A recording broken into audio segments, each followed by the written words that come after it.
Israeli সামরিক অভিযানের সঙ্গে পরিচিত দুটি সূত্র ও একটি আঞ্চলিক সূত্রের বরাত দিয়ে রয়টার্স জানিয়েছে, সাম্প্রতিক ইসরায়েলি হামলায় ইরানের প্রতিরক্ষামন্ত্রী আমির নাসিরজাদে এবং রেভলিউশনারি গার্ডের কমান্ডার মোহাম্মদ পাকপুর নিহত হয়ে থাকতে পারেন বলে ধারণা করা হচ্ছে। ইরানে যুক্তরাষ্ট্র ও ইসরায়েলের হামলার ঘটনায় গভীর উদ্বেগ প্রকাশ করেছে চীন। বেইজিং অবিলম্বে যুদ্ধবিরতির আহ্বান জানিয়ে বলেছে, ইরানের সার্বভৌমত্ব ও আঞ্চলিক অখণ্ডতা সম্মান করতে হবে এবং উত্তেজনা কমিয়ে সংলাপে ফিরতে হবে।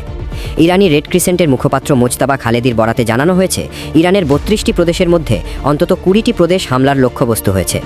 নাগরিকদের ঝুঁকিপূর্ণ এলাকা এড়িয়ে চলার জরুরি আহ্বান জানানো হয়েছে। আজ সকালে যুক্তরাষ্ট্র ও ইসরায়েল ইরানের বিভিন্ন স্থানে হামলা শুরু করে। হরমোজগান প্রদেশে পৃথক হামলায় অন্তত ৭০ জন নিহত হওয়ার খবর দিয়েছে অর্ধ সরকারি ফার্স নিউজ এজেন্সি।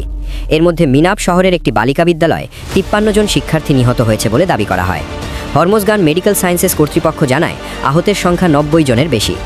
রাজধানী তেহরান ছাড়ার সড়কগুলোতে তীব্র যানজট তৈরি হয়েছে, বিশেষ করে উত্তরাঞ্চলের প্রদেশগুলোর দিকে। সুপ্রিম ন্যাশনাল সিকিউরিটি কাউন্সিল প্রায় ১ কোটি বাসিন্দাকে শহর ছাড়ার নির্দেশ দেওয়ার পর পরিস্থিতি আরও জটিল হয়। আল জাজিরা জানিয়েছে, হতাহতের সংখ্যাগুলো তাৎক্ষণিকভাবে স্বাধীনভাবে যাচাই করা সম্ভব হয়নি। মার্কিন প্রেসিডেন্ট ডোনাল্ড ট্রাম্প বলেছেন, তিনি একটি নিরাপদ জাতি ও জনগণের স্বাধীনতা চান। ওয়াশিংটন পোস্টকে দেওয়া সাক্ষাৎকারে তিনি এ মন্তব্য করেন। এর আগে অ্যাক্সিয়াস জানিয়েছিল, ট্রাম্প জাতির উদ্দেশ্যে ভাষণ দিতে পারেন, যদিও সময় নিশ্চিত নয়। মার্কিন সেনেটর এডওয়ার্ড জে মার্কি ইরানে ট্রাম্পের সামরিক হামলাকে অবৈধ ও অসাংবিধানিক আখ্যা দিয়ে বলেছেন, কংগ্রেসের অনুমোদন ছাড়া এ ধরনের পদক্ষেপ একটি বৃহত্তর আঞ্চলিক যুদ্ধের ঝুঁকি বাড়াচ্ছে এবং ওই অঞ্চলে অবস্থানরত মার্কিন সেনা ও বেসামরিক নাগরিকদের জন্য মারাত্মক হুমকি সৃষ্টি করছে।